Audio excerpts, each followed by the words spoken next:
Welcome to Annie's kitchen.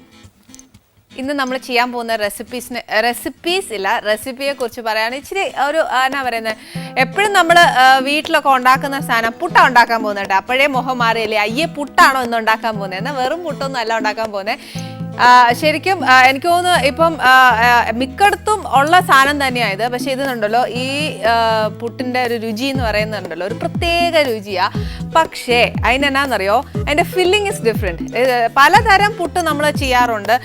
ഇപ്പം Kottayam side അങ്ങനെയൊക്കെ ആണെങ്കിൽ ഞാനൊക്കെ ഈ പഴുത്ത ചക്ക, വരിക്കച്ചക്കയൊക്കെ വെച്ചിട്ട് ചക്കപ്പുട്ട് ഉണ്ടാക്കാറുണ്ട്. ചക്കപ്പുട്ടൊക്കെ ഭയങ്കര ടേസ്റ്റാണ്. അതേപോലെ തന്നെ വെറൈറ്റി ഓഫ് ഫ്രൂട്ട്സ് വെച്ച് ചെയ്യാറുണ്ട്, ചോക്ലേറ്റ് വെച്ച് ചെയ്യാറുണ്ട്. അങ്ങനെ പുട്ട് തന്നെ വെറൈറ്റി ഓഫ് പുട്ട് നമ്മൾ കഴിച്ചിട്ടുണ്ട്. ഇപ്പം ഇവിടെ എന്നാ നമ്മൾ ചെയ്യാൻ പോകുന്നതെന്നറിയോ, ഒരു ഇറച്ചിപ്പുട്ടാണ്.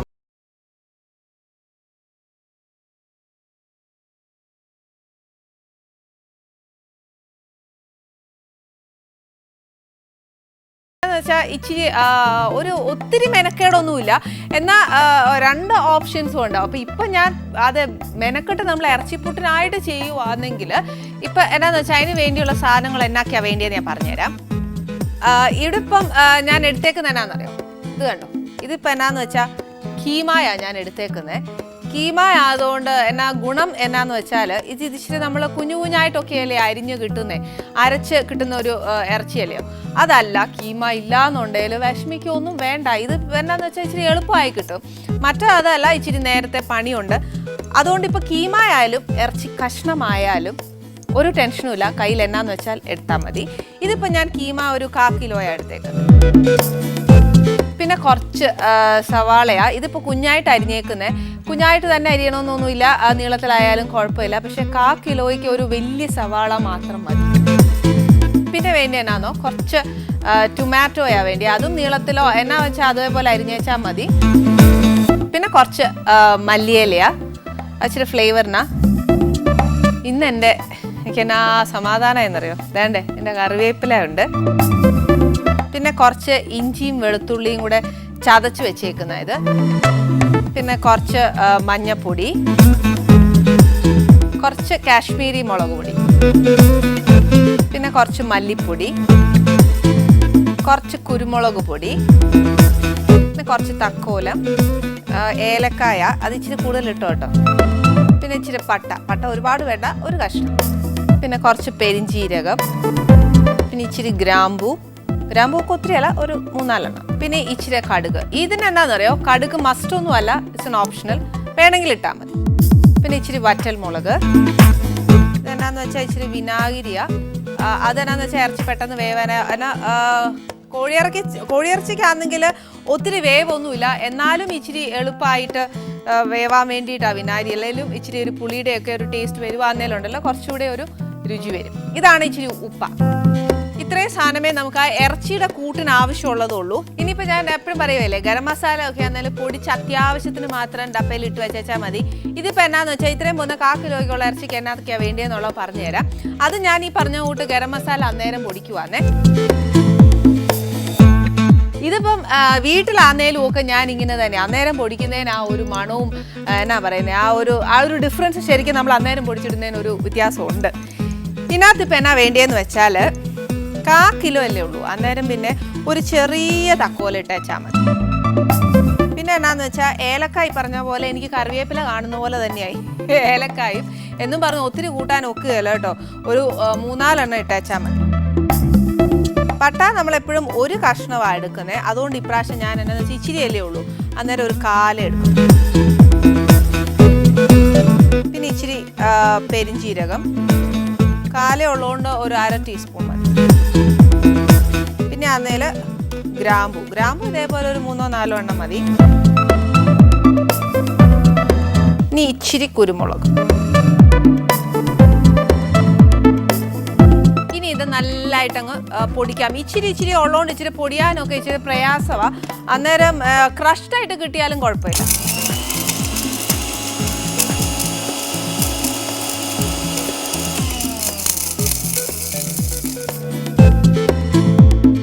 എനിക്കാണെങ്കിൽ ഇച്ചിരിയല്ലേ നമ്മൾ ഇട്ടുള്ളൂ, 1/4 കിലോയ്ക്കുള്ളതല്ലേ ഇട്ടുള്ളൂ. അന്നേരം ഇച്ചിരി ക്രഷ്ഡായിട്ടാണ് എനിക്ക് കിട്ടിയേക്കുന്നത് എന്ന് പറഞ്ഞ് നമുക്ക് അതിനെപ്പറ്റി ടെൻഷൻ ആക്കണ്ട, അത് മതിയാവും. ഇനി എന്നാ ചെയ്യേണ്ടതെന്ന് അറിയാവോ, ഇച്ചിരി പണി എന്നാന്ന് വെച്ചാൽ ഞാൻ ആദ്യം കുക്കറിനകത്തോട്ട് ഇടുവാണെങ്കിൽ നിങ്ങൾക്ക് എന്നാ ഞാൻ ചെയ്തേക്കുന്നതെന്നുള്ളത് അറിയാനൊക്കുകയില്ല. അതുകൊണ്ട് ഞാൻ എന്നാ ചെയ്യാൻ പോകുന്നത്, ഈ പാനിനകത്തോട്ട് ഇട്ട് മിക്സ് ചെയ്തതിന് ശേഷം നമുക്ക് കുക്കറിലോട്ട് മാറ്റാം.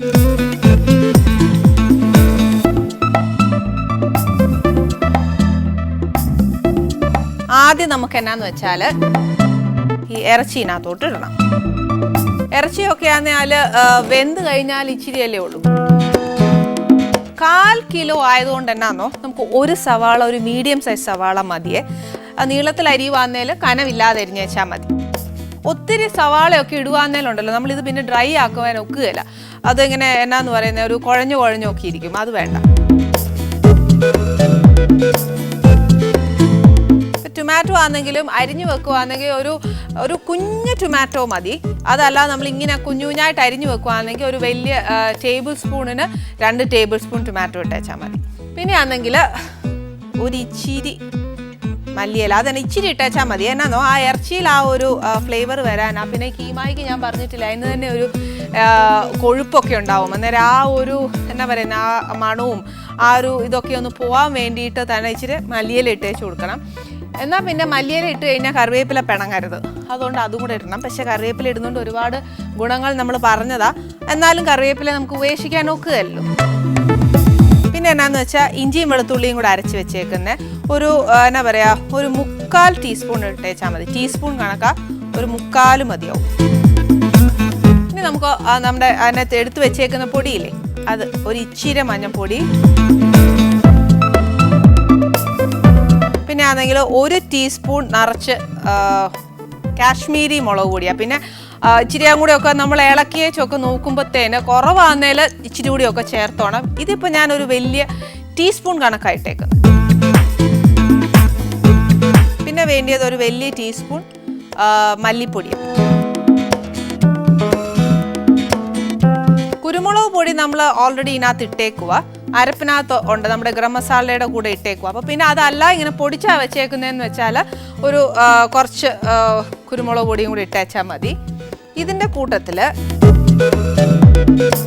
ഒരു ടീസ്പൂൺ അല്ലെന്നുണ്ടെങ്കിൽ ഞാൻ എപ്പോഴും പറയുകയില്ലേ നമ്മുടെ വിനാഗിരിയുടെ അടപ്പില്ലേ, അതിനൊരു അരയോ അല്ലെങ്കിൽ ഒരു 1/4 അടപ്പിന് ഒഴിച്ചേച്ചാൽ മതി. പിന്നെ എന്നാന്ന് വെച്ചാൽ ഇത് വേവാനായിട്ട് ഇറച്ചിക്കകത്ത് ഉപ്പിട്ടാൽ ഒക്കുകയില്ലെന്ന് പറയും. പക്ഷെ എന്നാലും ഉപ്പില്ലാതെ പറ്റിയല്ല. എന്നാ ചെയ്യണമെന്നറിയോ, ഈ നമ്മൾ പൊടിച്ചു വെച്ചേക്കുന്ന മസാലയില്ലേ അതിനകത്തോട്ട് ഇച്ചിരി ഇട്ടുള്ളതുകൊണ്ട് എന്നാ പറ്റിയെന്നറിയോ, അതായത് ക്രഷ്ഡ് ആയിട്ടേ വന്നിട്ടുള്ളൂ, നല്ല പൗഡേർഡ് ആയിട്ടില്ല.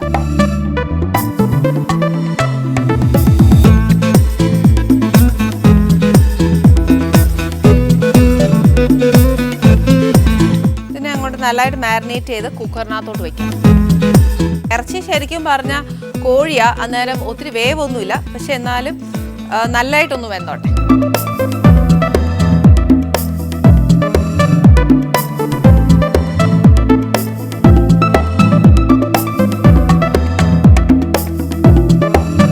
ഇനി നമുക്കിത് അടച്ചിട്ടാലേ വേവിക്കാൻ പറ്റത്തുള്ളൂ. അതെല്ലാവർക്കും അറിയാമെന്ന് എനിക്കറിയാം. ഇപ്പം നമ്മുടെ ഇറച്ചിയാണെങ്കിൽ നമ്മളെല്ലാം പുരട്ടി വെച്ചേച്ച് കുക്കറിനകത്ത് വെച്ചു. സത്യം പറഞ്ഞാണ്ടല്ലോ ഇത് കോഴിയിറച്ചി ആയതുകൊണ്ട് ഇത് കുക്കറിനകത്ത് തന്നെ വെക്കണം എന്നൊന്നുമില്ല. അല്ലാതെ നമുക്ക് നേരെ ഉണ്ടെന്നുണ്ടെങ്കിൽ ഈ പറഞ്ഞ പോലെ ചീനച്ചട്ടിക്കകത്തോട്ട് ഇതെല്ലാം കൂടെ പുരട്ടി വെച്ച് ചെയ്താലും മതി. പിന്നെ എന്നാന്ന് വെച്ചാൽ നേരെ ഇല്ലെങ്കിൽ ഈ ഒരു ഓപ്ഷനും നമുക്ക് ചെയ്യാം. ഇനിയിപ്പോൾ എന്നാ ചെയ്യേണ്ടതെന്ന് വെച്ചാൽ ഇതിനകത്തൊരു ഇച്ചിരി വെള്ളമുണ്ടേ. അപ്പോൾ നമുക്ക് എന്നാന്ന് വെച്ചാൽ വലിയ അടുപ്പ് കത്തിച്ചേച്ച് പാൻ വയ്ക്കാം. ഇനിയിപ്പോൾ ഞാൻ ഇച്ചിരി വെള്ളം മാറ്റാനുണ്ട്. അന്നേരം നമുക്ക് എന്നാ പറയുന്നത് ധൃതി ആകുമ്പോഴത്തേക്ക് ഞാൻ ചെയ്യുന്ന ഒരു പ്രവൃത്തി എന്നാന്ന് വെച്ചാൽ ഇതിനകത്ത് ഇച്ചിരി കടുകിടും. കടുകിട്ട് വറ്റൽ മുളകും ഒക്കെ മുറിച്ചൊക്കെ ഇട്ടേച്ചൊക്കെ വരുന്ന സമയം കൊണ്ട് നമ്മുടെ വെള്ളമൊക്കെ അങ്ങ് വറ്റുവേ. അതുകൊണ്ട് ചെയ്യുന്നത് തലതിരിച്ചാ, പക്ഷെ എന്നാലും എന്നെ വഴക്ക് പറയും. കടുക് എപ്പോഴും ഓപ്ഷനിലാണ്. ഇതിന് വേണമെങ്കിൽ ഇട്ടേച്ചാൽ മതി, അതല്ല ഇടുന്നെങ്കിൽ ഇട്ടും.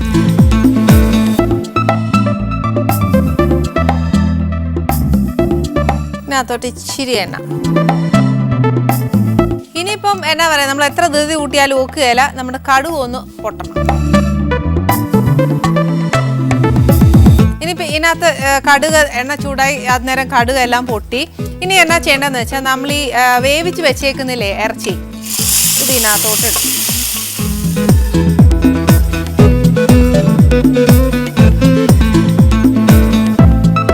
ഇനി എന്നാ പണിയെന്ന് വെച്ചാൽ ഇതിന് ഇച്ചിരി നേരം എടുക്കുന്ന എന്നാന്നോ, ഇതിനകത്ത് ഇച്ചിരി വെള്ളമൊക്കെ ഉണ്ട്, അതൊന്ന് നല്ലതായിട്ട് പറ്റി വന്നേച്ച് അതിനകത്തോട്ടാന്നേൽ നമ്മൾ ഇച്ചിരി കറിവേപ്പിലയൊക്കെ ഇട്ട് കൊടുക്കണം.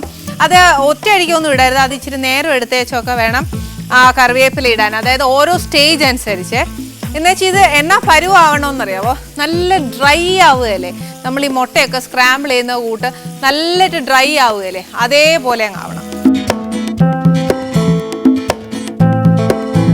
ആദ്യത്തെ ഫസ്റ്റ് സ്റ്റേജിൽ ഇച്ചിരി കറിവേപ്പില, എന്നുവെച്ചാൽ ഇച്ചിരി നേരം കഴിഞ്ഞേച്ച് അടുത്ത് ചേർത്ത് വെച്ചാൽ മതി.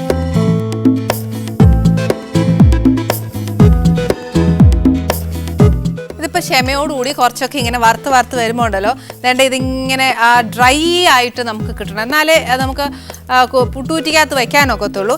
ഇതിപ്പോൾ ഏകദേശം നല്ലതായിട്ട് ഡ്രൈ ആയി. ഇതേപോലെ നല്ല ഡ്രൈ ആക്കി എടുത്തതിന് ശേഷം ഇതങ്ങ് ഓഫ് ചെയ്യണം. ഇനി എന്നാന്ന് വെച്ചാൽ അടുത്ത് തന്നെ നമ്മൾ ചെയ്യാൻ പോകുന്നത് പുട്ട് നനയ്ക്കാൻ ആർക്കും അറിയാൻ മേലാത്തല്ലേ. എൻ്റെ അമ്മയൊക്കെ ആദ്യം പുട്ട് നനയ്ക്കാൻ പഠിപ്പിച്ചതെന്ന് ആദ്യം സ്റ്റാർട്ടേഴ്സ് പറയും കേട്ടോ. എന്നാന്ന് വെച്ചാൽ നമ്മൾ പുട്ട് നനച്ചേച്ച് ഇങ്ങനെ ഒരു പിടി പിടിച്ചു നോക്കും, നേരെ അത് ഉണ്ടയായിട്ട് കിട്ടുവാന്നേൽ പുട്ട് നനഞ്ഞു എന്നർത്ഥം. അപ്പം ഞാൻ എന്നാ ചെയ്തു, ഇച്ചിരി സമയം കിട്ടിയ നേരത്തേക്ക് ഞാൻ എൻ്റെ പുട്ട് അങ്ങ് നനച്ച് വെച്ചായിരുന്നേ. ഇനിയിപ്പോൾ എന്നാ ചെയ്യാൻ പോകുന്നതെന്ന് വെച്ചാൽ നമ്മൾ എന്നാ പറഞ്ഞ പുട്ടുകുറ്റിക്കകത്തോട്ട് വെക്കാനായിട്ട് പോവാം.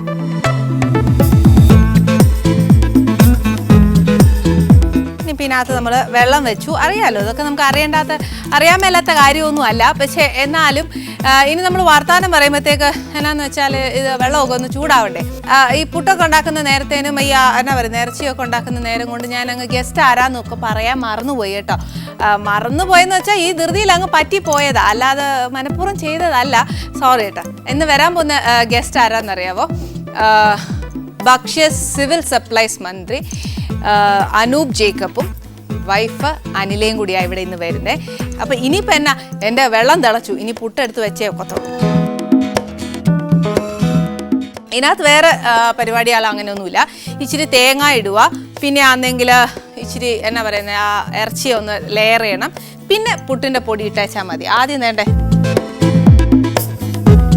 ഇച്ചിരി തേങ്ങ ഉണ്ടല്ലോ, ഫസ്റ്റ് ലെയർ ഇടുമ്പോഴത്തേന് കുറച്ച് കളയല്ല, ഇച്ചിരി അങ്ങോട്ട് ഇടണം. എന്നാന്ന് വെച്ചാൽ ആവി വരണ്ടേ, അന്നേരം അതിനുള്ള ഒരു ഗ്യാപ്പ് കൊടുത്തേക്കണം. എന്ന് വെച്ചാൽ എന്നാ ഇച്ചിരി ഇറച്ചി, ഇതിൻ്റെ മേളിലോട്ട് കുറച്ച് പുട്ടിൻ്റെ പൊടി.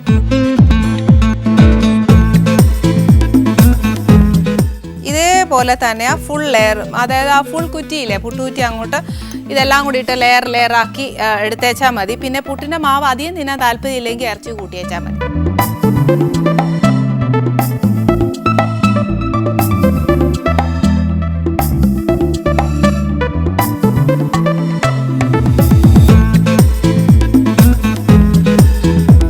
ഞാൻ പുട്ട് വെച്ചു. ഇനി എന്നാന്ന് വെച്ചാൽ പുട്ടിന് ആവി വരാൻ ഇച്ചിരി നേരം എടുക്കും. ഇറച്ചിയൊക്കെ വെന്തതാ, എന്നാലും ഇച്ചിരി നേരം എടുക്കും അതൊന്ന് ആ ഫുൾ സ്റ്റീം ഇതിനകത്തോട്ട് വരാനായിട്ട്. അപ്പം എൻ്റെ പുട്ടും വെന്ത് ഞാൻ ഇതും ഒന്ന് ഒതുക്കുമ്പോഴത്തേക്ക് നമ്മുടെ മിനിസ്റ്ററിങ് എത്തും. നമ്മുടെ എന്നാ പറയുന്നത് ഇറച്ചിപ്പുട്ടേ നല്ല ആവിയൊക്കെ വരുന്നുണ്ട്, നല്ല മണമൊക്കെ വരുന്നുണ്ട്. എത്രയും ഡ്രൈ ആക്കിയിട്ട് വെക്കാൻ പറ്റുന്ന അത്രയും ഡ്രൈ ആക്കി വെക്കണം. ഇനി നമുക്കിത് എൻ്റെ ഫൈനൽ സ്റ്റേജ് എന്തായാലും നോക്കാം. വെച്ചേച്ച ശേഷം ഇനി അത് കുത്തുമ്പോൾ എന്നാന്നറിയാൻ മേലല്ലോ, നോക്കാവേ.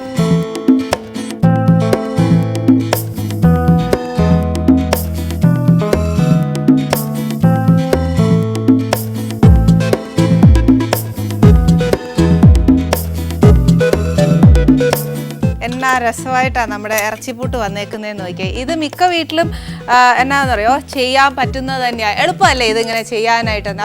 ഇത് പുട്ടാണെങ്കിലുണ്ടല്ലോ ഒരു ഇച്ചിരി ചൂടായിട്ടൊക്കെ തിന്നണം. പുട്ട് ഇരിക്കും തോറും അറിയാമല്ലോ എൻ്റെ അവസ്ഥയൊക്കെ. അപ്പോൾ നമുക്ക് ചൂടായിട്ടൊക്കെ പുട്ട് ഉണ്ടാക്കാവുള്ളൂ. വിളമ്പുമ്പോഴും എന്നാ പറയുന്നത് ഈ കുറ്റീന്നോട്ട് തന്നെ അങ്ങോട്ടങ്ങ്. നമസ്തേ. ഞാൻ ഇന്നൊരു സ്പെഷ്യലൊക്കെയാണ് ചെയ്തേക്കുന്നത് കേട്ടോ. എനിക്ക് തോന്നുന്നു ചേച്ചി ചേച്ചി എന്നാണ് ഞാൻ വിളിക്കുന്നത്. അന്നേരം അമ്മ ഇതൊക്കെ ഉണ്ടാക്കുന്നതാണോന്ന് എനിക്ക് അറിയാൻ മേല. ബട്ട് ഇതൊരു ഇറച്ചിപ്പുട്ടാണ്. ഇറച്ചിപ്പുട്ട് ധാരാളം കേട്ടിട്ടുണ്ട്. എനിക്കൊന്ന് ആദ്യമായിട്ട് ഞാൻ കാണുന്നത്. ഓ അത് ശരി. ഏതാ ഇങ്ങനെ അതിന്റെ ആ ഒരു ഇറച്ചിയെല്ലാം വെച്ചേച്ച് ചെയ്യുന്നതാ. അതെ, പുട്ട് എനിക്ക് ഏറ്റവും ഇഷ്ടമുള്ള സാധനങ്ങളിലൊന്നാ പുട്ട്. എളുപ്പമായിരിക്കും അല്ലേ അപ്പൊ വീട്ടില്? പാടുള്ള കാര്യമല്ലല്ലോ. പുട്ടും പപ്പടവും പഴവും ഏറ്റവും ഭംഗിയായിട്ട് കഴിക്കാൻ പറ്റും. പപ്പടവും പഴവും, പയറും പപ്പടവും ഞാൻ പുട്ടും പപ്പടവും പഴവും വെച്ചൊരു കോമ്പിനേഷൻ ഉണ്ട്. അതെന്തായാലും ഞാൻ ഇതുവരെ ഒന്ന് ടേസ്റ്റ് ചെയ്തിട്ടില്ല. അതെന്തായാലും നോക്കട്ടെ. നന്നായിട്ടുണ്ട്, കാണാൻ നന്നായിട്ടുണ്ട്. ഇനി കഴിക്കുമ്പോൾ പറയണം. എനിക്ക് ശരിക്കും ഉണ്ടല്ലോ സാറിനോട് ഒരു സ്പെഷ്യൽ താങ്ക്സ് എനിക്ക് പറയേണ്ടത് അപ്പായോടാ കേട്ടോ, ശരിക്കും ജേക്കബ് സാറിനോടാ. കാര്യം എന്നാന്ന് വെച്ചാൽ എൻ്റെ ഫീൽഡിൽ ഞാൻ ഫസ്റ്റ് തുടങ്ങിയപ്പം എനിക്കൊരു അവാർഡ് കിട്ടി. അപ്പോൾ ദ ഫസ്റ്റ് അവാർഡ് എനിക്ക് ജേക്കബ് സാറാണ് തന്നത്. അപ്പോൾ പിന്നെ എനിക്ക് ഒരിക്കലും സാറിനെ ഒരിക്കലും മറക്കാൻ പറ്റില്ല. കൾച്ചർ മിനിസ്റ്ററാണ്. അപ്പൊ ശരിക്കും എനിക്കൊരു എന്നാ പറയുന്നത്, ഫസ്റ്റ് ടൈം ഒരു മിനിസ്റ്ററിന്റെ കയ്യിൽ നിന്നൊക്കെ ഇങ്ങനെ മേടിക്കുക എന്നൊക്കെ പറയുന്നത് ഫസ്റ്റ് പേഴ്സൺ വാസ് ദാറ്റ്. അപ്പൊ എനിക്ക് ഒരിക്കലും മൂവി വന്ന ടൈം ആയിരുന്നല്ലോ. അത് തന്നെയാ. പക്ഷെ എന്തായാലും മിനിസ്റ്റർ ഇവിടെ വന്നിട്ട് സാറിനോട് എനിക്ക് ഒരു കാര്യം പറയാൻ എന്നാന്നറിയോ, ഒന്നാമത്തെ കാര്യം വീട്ടമ്മയായ ഞാന് ഒരു എന്നാ പറയുന്ന അടുക്കളയായിട്ട് പെരുമാറുന്ന കുറെ വീട്ടമ്മമാരും ഉണ്ടല്ലോ. അപ്പം അടുക്കളയായിട്ട് കൂടുതൽ ബന്ധപ്പെട്ട് നിൽക്കുന്ന ഒരു ആളും കൂടി ആയ അടുക്കളയിലേക്ക് പോകുമ്പോൾ എന്റെ വകുപ്പ് മാറി. അയ്യോ അതൊക്കെയല്ല ഞങ്ങൾക്ക് ഇപ്പൊ ഏക ഒരു പ്രതീക്ഷ എനിക്ക് ഗ്രെയിൻസ് ആയിട്ടിരിക്കുമ്പോഴേ ഉള്ളൂ. അത് മാവായി കഴിഞ്ഞാൽ മാറി കഴിഞ്ഞു. ഗ്രെയിൻസിന്റെ സമയത്ത് മാത്രമേ ഉള്ളൂ. അതാണ് സിവിൽ സപ്ലൈസ്. അത് കഴിയും വേറെ വകുപ്പ് മാറി. എന്നാലും കുഴപ്പമില്ല, കഴിച്ചേക്കാം. അല്ല, ഗ്രെയിൻസ് കിട്ടിയാലല്ലേ ഞങ്ങൾക്ക് ഇതിനെ ഇങ്ങനെ ആക്കി മാറ്റാൻ പറ്റുള്ളൂ അല്ലേ? അപ്പൊ അത് കിട്ടുന്ന കാര്യമൊക്കെ എനിക്ക് തോന്നുന്നു ഞാൻ എന്റെ പുട്ടും കൂടെ തന്നേച്ച് അതിന്റെ കാര്യങ്ങളൊക്കെ ചോദിക്കാം അല്ലേ? വരൂ, നമുക്ക് കഴിച്ചുകൊണ്ടിരുന്ന് വർത്താനം. ഞാനിവിടെ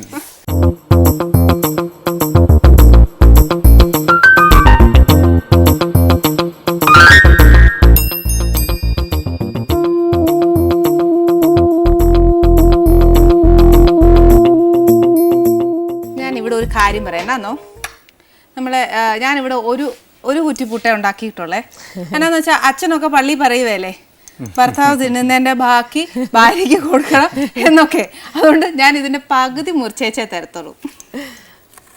ഞങ്ങൾ മാത്രം കഴിച്ചാൽ മതിയോ? അതല്ല, അത് പിന്നെ എത്രയേ ഉള്ളൂ.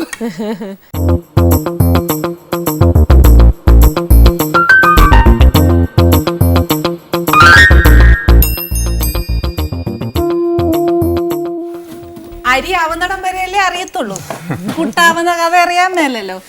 ഈ അരി പുട്ടാവണം എന്നുണ്ടെങ്കിലേ ഞങ്ങളെപ്പോലെയൊക്കെ കുറച്ച് വീട്ടമ്മമാര് ഉൾപ്പെടും അതിനകത്തൂടെ. കടയിൽ പോയി അരിയൊക്കെ മേടിച്ചാലല്ലേ ഒക്കത്തുള്ളൂ. അതെന്നാന്നോ, ശരിക്കും ഞങ്ങളുടെ അമ്മയൊക്കെ ശരിക്കും ഈ ത്രിവേണി അങ്ങനത്തെയൊക്കെ സ്ഥലത്ത് പോയിട്ടാണ് കൂടുതലും മേടിക്കുന്നത്. അപ്പം ഞങ്ങളും നാച്ചുറലി വേറെ ഒരു സ്ഥലത്ത് പോവാതെ അവിടെ തന്നെ പോവുമല്ലോ, വേറെ ഒന്നും ചിന്തിക്കാതെ. പക്ഷെ അവിടെ ചെല്ലുമ്പോൾ മിക്കപ്പോഴും ഞാൻ കാണുന്നത് എന്നാണെന്നറിയോ, അരി ഉഴുന്നിടാനാന്ന് വെച്ചോ, അരി കാണും ഉഴുന്ന് കാണുകയില്ല. അപ്പം നാച്ചുറലി നമ്മളൊരു പ്രൈവറ്റ് ബസാറിലേക്ക് കയറും. അവരാണെങ്കിൽ പറഞ്ഞ കൂട്ട് ഒത്തിരി അഡ്വർടൈസ്മെന്റ്സ് ഒക്കെ ചെയ്തിട്ട് ഇങ്ങനെ നമ്മളെ അങ്ങ് ആകർഷിക്കുമല്ലയോ, വിളിച്ച് കയറ്റുവാന്ന്. പക്ഷെ എന്നാന്നോ, അവിടെ എല്ലാം കിട്ടുക. പക്ഷെ നമ്മുടെ ഈ സർക്കാരിന്റെ ഇങ്ങനത്തെ സ്ഥാപനങ്ങളിലൊന്നും ഒന്നും കിട്ടുന്നില്ല. അതെന്നാ? ത്രിവേണിയിൽ ഒരു എക്സാമ്പിൾ ഞാൻ പറയാം. ത്രിവേണിയിലാ പോയതല്ലേ? സപ്ലൈകോയിൽ പോയിട്ടുണ്ടോ? സപ്ലൈകോയിൽ പോയ ഒരു കാര്യം കൂടെ എനിക്ക് പറയാനുണ്ട്. സപ്ലൈകോയിൽ പോയ സാധനം കൃത്യമായിട്ട് കിട്ടും. ത്രിവേണി പോയാൽ എനിക്കറിയില്ല, അവിടെയും കിട്ടേണ്ടതാണ്. അല്ല ശരിക്കും അതെന്നാ അങ്ങനെ പറ്റുന്ന? അവർക്കൊക്കെ ഒത്തിരി കിട്ടുന്നുണ്ടല്ലോ, അതായത് പ്രൈവറ്റ്.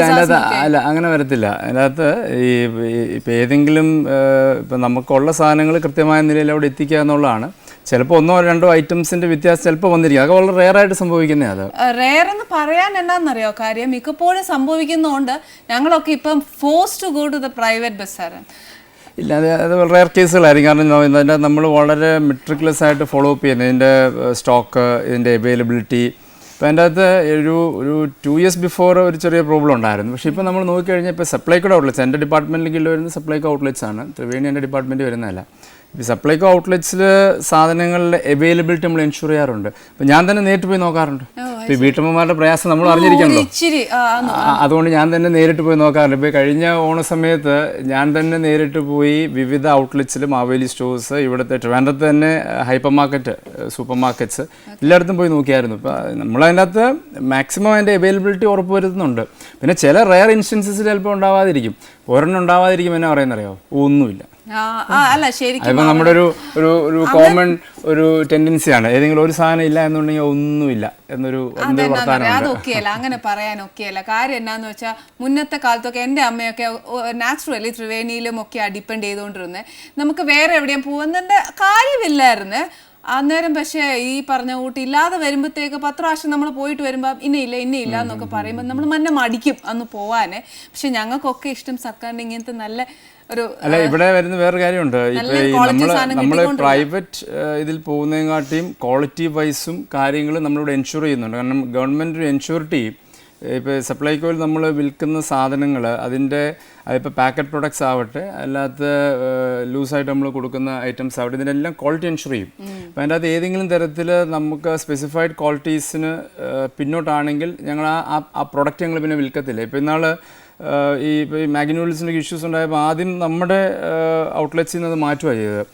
അത് മാത്രമല്ല എല്ലാ സാധനങ്ങളും റാൻഡം പരിശോധനയുണ്ട്. ഇപ്പോൾ ഇതിൻ്റെ അകത്ത് ഇപ്പോൾ ചില ഈ മറ്റേ കറി പൗഡേഴ്സ് അതിനകത്തൊക്കെ ചിലതിലൊക്കെ ഈ പ്രോബ്ലംസ് കണ്ടെത്താറുണ്ട്. അങ്ങനത്തെ ഞങ്ങൾ അപ്പം തന്നെ ഷെൽഫ്സിൽ നിന്ന് മാറ്റും, അവർക്ക് നോട്ടീസും കൊടുക്കും. അപ്പോൾ പക്ഷേ പ്രൈവറ്റ് ഡിപ്പാർട്ട്മെൻറ്റ്സിൽ പ്രൈവറ്റ് സ്റ്റോഴ്സിൽ അത് വരണമെന്നില്ല. അപ്പം നമ്മുടെ സ്റ്റോറുകളിലുള്ള സാധനം അതിൻ്റെ അകത്ത് ഈ ക്വാളിറ്റി പാക്കറ്റ് പ്രൊഡക്ട്സിൻ്റെയും അല്ലാത്തതിൻ്റെയും അത് ഗ്യാരണ്ടീഡ് ആണ് അതിൻ്റെ അകത്ത്. പക്ഷെ എനിക്ക് അതെ അതുകൊണ്ടാണ് ഞാൻ പറഞ്ഞത് ഇത് പറഞ്ഞാൽ എനിക്ക് എൻ്റെ പരിഹാരം കിട്ടുമല്ലോ. അന്നേരം പിന്നെ മനസ്സിൽ ഒന്ന് വെച്ചേക്കണം. പരിഹാരം എല്ലാ സമയത്തും ഉണ്ട്, പരിഹാരം ഇല്ലാത്ത കാര്യമില്ലല്ലോ. സത്യമായിട്ടോ ആ പറഞ്ഞ വാക്കിനോട് എനിക്ക് ഭയങ്കര യോജിപ്പാട്ടോ. അപ്പൊ ഇനിയിപ്പോ ഞങ്ങൾക്ക് ഒരു ശുഭ പ്രതീക്ഷ ഉണ്ടല്ലോ നാളത്തേക്ക്. ശരിക്കും സാറിനെ ശരിക്കും ഞാൻ എനിക്ക് തോന്നുന്നു ജേക്കബ് സാറിന്റെ മോന് അല്ല ചേച്ചിയുടെ മോന് അങ്ങനെ അറിയാവുന്നുള്ളൂ. പക്ഷെ ഓൾ ഓഫ് എ സഡൻ ആണ് ആസ് എ മിനിസ്റ്റർ ഞങ്ങൾ അറിയുന്നത്. ആ ഒരു makeover force to be ഒരു എന്താ പറയുന്നത് ഡ്രസ് വൈസ് ഡ്രസ് കോഡ് മാറ്റേണ്ടി വന്നോ അല്ലെങ്കിൽ ഡ്രസ് നേരത്തെ തന്നെ ഡ്രസ്സിന് മാറ്റമൊന്നും ഉണ്ടായിട്ടില്ല. ഇല്ല യു വെയർ ദിസ് ഭയങ്കരമായിട്ട് കോളേജ് ടൈമിലൊക്കെ ഭയങ്കര KSC ഉണ്ടായിരുന്നു, KSCയുടെ യൂണിറ്റ് പ്രസിഡന്റ് ആയിരുന്നു ഞാൻ, കോളേജ് യൂണിയൻ എഡിറ്റർ ആയിരുന്നു. അപ്പോൾ കോളേജിൽ തന്നെ പൊളിറ്റിക്സുമായി ബന്ധപ്പെട്ട് എന്നുള്ളത് കൊണ്ട് ഒരു ഡ്രസ്സിലൊരു ഷിഫ്റ്റ് ഓവറിൻ്റെ ആവശ്യം ഉണ്ടായിരുന്നില്ല. മുണ്ട് തന്നെ ആയിരുന്നു അന്ന് മുതലേ താല്പര്യം. പിന്നെ വൈറ്റ് ആൻഡ് വൈറ്റ് അങ്ങനെ നിർബന്ധമായിട്ട് ഉപയോഗിക്കില്ലായിരുന്നു. അപ്പൊ ഇപ്പൊ ഫോഴ്സ്ഡ് ആയിട്ട് അത് വൈറ്റ് ഇടണം തോന്നുമ്പോ ഞാൻ വേറെ ഡ്രസ്സസ് ഒക്കെ ഇടാറുണ്ട്.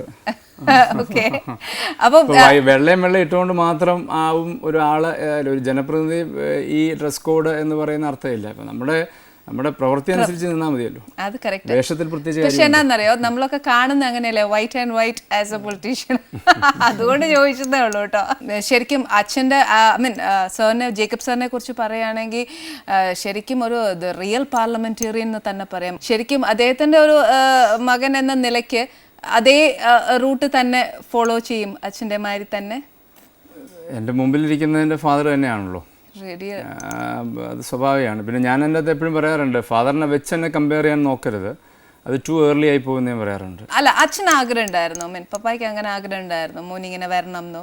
എൻ്റെ അകത്ത് ഞാനിപ്പോൾ പൊളിറ്റിക്സിലേക്ക് വന്നതോ അല്ലെങ്കിൽ ഞാൻ പറഞ്ഞില്ല ഇപ്പോൾ കോളേജിൽ ഞാൻ വർക്ക് ചെയ്യുന്നുണ്ടായിരുന്നു. കോളേജിൽ ഇവിടെ ഞാൻ തന്നെ KSCയുടെ യൂണിറ്റ് ആരംഭിച്ചും യൂണിറ്റിലെ പ്രസിഡൻ്റായും ഒക്കെ ഞാൻ സജീവമായി വന്നു. ഞാൻ കോളേജ് ഇലക്ഷൻസിന് കണ്ടസ്റ്റ് ചെയ്തിരുന്നു, ഒരിക്കൽ ജയിച്ചു.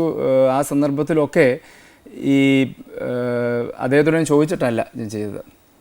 എന്നാൽ അദ്ദേഹത്തിന് ഞാൻ സജീവമായി വരുന്നു എന്ന് അറിയുകയും ചെയ്യാം. അപ്പോൾ എന്നെ പ്രോത്സാഹിപ്പിച്ചിട്ടുമില്ല, നിരുത്സാഹപ്പെടുത്തിയിട്ടുമില്ല. സോ എന്തായിരുന്നു അദ്ദേഹത്തിൻ്റെ മനസ്സിലെന്ന് ഞാൻ ഇതുവരെ ചോദിച്ചിട്ടില്ല. ശരി. അപ്പൊ പപ്പായ്ക്ക് അറിയാമെന്ന് പോലും പപ്പ ഒരു അഭിപ്രായം ചോദിക്കുമോ നീ അതിനെന്നാ പോയ ഞാൻ ഇനിഷ്യൽ സ്റ്റേജസാണ് പറഞ്ഞത്. ഇപ്പോൾ പിന്നീട് ഞാൻ സജീവമായി വന്നു. പിന്നെ ഞാൻ പാർട്ടിയിലും യൂത്ത് ഫ്രണ്ടിലും ഒക്കെ സജീവമായി വന്നു. പിന്നെ സ്വാഭാവികമായിട്ടും പൊളിറ്റിക്സ് ഡിസ്കസ് ചെയ്തു തുടങ്ങി. അപ്പോൾ ഞാൻ വരുന്ന സന്ദർഭത്തിൽ അദ്ദേഹം പാടില്ല എന്ന് പറഞ്ഞില്ല, എന്നാൽ നീ ചെയ്യടാ എന്നും പറഞ്ഞില്ല. അദ്ദേഹം പറഞ്ഞു. ഓക്കെ. അപ്പോൾ ഒരു പൊളിറ്റീഷ്യൻ ആയില്ലായിരുന്നെങ്കിൽ ലോയർ ആയിരുന്നു ഞാൻ, സംശയമൊന്നുമില്ല. അതിലേക്ക് തന്നെ മാറുമായിരുന്നു. എൻ്റെ പ്രൊഫഷനിൽ ആയ ലോയർ. അപ്പം സ്വാഭാവികമായിട്ട് അതുമായിട്ട് ബന്ധപ്പെട്ട് തന്നെ മുമ്പോട്ട് പോകുമായിരുന്നു. ഇലക്ഷൻസ് ഇപ്പോൾ നേരത്തെ പറഞ്ഞ പോലെ ഇലക്ഷൻസിലേക്ക് വന്നു, ഇലക്ഷൻ കണ്ടസ്റ്റ് ചെയ്യേണ്ടി വന്നു. പിന്നീട് ഇങ്ങനെ തുണായി ഇവിടം വരെയായി. പിന്നെ ഒരു വീട്ടമ്മ നിലയ്ക്ക് ഒരു കാര്യം കൂടെ പറയണേ. എന്നാ വീട്ടമ്മമാർക്ക് ശരിക്കും ഇല്ലേ എന്നെ ഇങ്ങനെ നോക്കിയിരുന്നാൽ പോലെ സമ്മതിക്കണം കേട്ടോ, ഒരു വീട്ടമ്മ കൂടിയല്ലേ. അതെന്നാന്നോ ഈ വിലയൊക്കെ ഈ സാധനങ്ങൾക്കൊക്കെ കൂടുമ്പോഴത്തേനും ഉണ്ടല്ലോ ശരിക്കും ഞങ്ങൾക്കൊക്കെ ആണെങ്കിൽ ഒരു ചങ്കിടിപ്പില്ലേ, ഞാൻ മാത്രം പറയണ്ടല്ലോ, സമ്മതിച്ചു തരുന്നില്ലേ അല്ലേ? അതിപ്പം ഞങ്ങൾക്കൊക്കെ മേടിക്കാനായിട്ട് പറ്റുന്ന രീതിയിലൊക്കെ ഈ വിലയൊന്ന് അഡ്ജസ്റ്റ് ചെയ്ത് തരാനൊക്കെ അല്ല അതാ പറഞ്ഞത്. ഇപ്പോൾ എന്തുകൊണ്ട് ഇപ്പോൾ നേരത്തെ ത്രിവേണി സ്റ്റോഴ്സിലോ സപ്ലൈക്കോ ഒക്കെ പലപ്പോഴും നമ്മൾ പ്രിഫർ ചെയ്യുന്നത് പ്രൈസ് ലെസ്സായി നിൽക്കുന്നുള്ളതുകൊണ്ടാണല്ലോ. ഇപ്പം നമ്മളിപ്പോൾ സപ്ലൈക്കോയിൽ ഇപ്പം നമ്മൾ അതിൻ്റെ അകത്ത് 13 സബ്സിഡൈസ് സാധനങ്ങളാണ് ഗവൺമെൻറ് കൊടുക്കുന്നത്. സബ്സിഡൈസ് അല്ല, മീൻസ് സബ്സിഡൈസ് ആണ്. അതിൻ്റെ അകത്ത് അരിയുണ്ട്, പയറുവർഗ്ഗങ്ങൾ, വെളിച്ചെണ്ണ ഉൾപ്പെടെ ഞങ്ങളതിനകത്ത് കൊടുക്കുന്നത്. അപ്പോൾ അതിൻ്റെ അകത്ത് ഈ 20 to 61% വരെ വിലക്കുറവ് സപ്ലൈക്കോയിൽ സാധനങ്ങളിലുണ്ട്. അവിടെ ഇപ്പം നമുക്ക് ചെയ്യാൻ കഴിയുന്നത് വില കുറച്ച് സാധനങ്ങൾ എത്തിക്കുക, അതിൻ്റെ ഒരു പക്ഷേ ഒരു നിശ്ചിത ക്വാണ്ടിറ്റി വെച്ച് കൊടുക്കുക. റേഷൻ കാർഡ് വെച്ച് അത് കൺട്രോൾ ചെയ്തേ കൊടുക്കാൻ കഴിയത്തുള്ളൂ. കാരണം സ്വാഭാവികമായിട്ടും വില കുറവായതുകൊണ്ട് താല്പര്യം കൂടുതൽ വാങ്ങാനായിട്ട്, പക്ഷെ നമുക്ക് അത്ര കൊടുക്കാൻ നമുക്ക് കിട്ടുന്ന ക്വാണ്ടിറ്റിയും പരിമിതമാണ്. നമുക്ക് ആ കിട്ടുന്ന പരിമിതമായ ക്വാണ്ടിറ്റിയിൽ മാക്സിമം റീച്ചബിലിറ്റി എത്തിക്കുക എന്നുള്ളതാണ് ഒന്ന്. രണ്ട്, ഈ വർധനവിൻ്റെ കാര്യം, വിലവർധനവിൻ്റെ പ്രധാനപ്പെട്ട കാരണം എന്താ? അത് ആ ഭാഗത്തേക്ക് ആരും പോകുന്നില്ല. വർദ്ധിച്ചു എന്ന് നമ്മൾ പറയുമ്പോഴും വിലവർധന പ്രധാന കാരണം നമ്മുടെ പ്രൊഡക്ഷൻ്റെ ലഭ്യത, നമ്മുടെ പ്രൊഡക്ഷൻ എത്രമാത്രമാണ്, ആ ഭാഗത്തേക്ക് നമ്മൾ പോകാറില്ല. ഇപ്പോൾ നമുക്കിപ്പോൾ 15 അല്ലെങ്കിൽ 20% താഴെയാണ് കേരളത്തിൽ പ്രൊഡക്ഷനുള്ളൂ. ബാക്കി നമ്മൾ ഡിപ്പെൻഡൻ്റ് ആണ്, നമ്മൾ കൺസ്യൂമർ സ്റ്റേറ്റായി മാറിപ്പോയി. അത് നല്ലൊരു വശമാണെന്ന് ഒരിക്കലും എനിക്ക് പറയാൻ കഴിയില്ല. ഇപ്പോൾ തമിഴ്നാട്ടിലോ അല്ലെങ്കിൽ കർണാടക, ആന്ധ്ര പോലെയുള്ള സ്റ്റേറ്റുകളിൽ നിന്നാണ് നമുക്ക് ഇപ്പോൾ വെജിറ്റബിൾസ് ആവട്ടെ, മറ്റ് അരി ആവട്ടെ, മറ്റെല്ലാ സാധനങ്ങളും നമുക്ക് കിട്ടുന്ന അവിടെ നിന്നാണ്.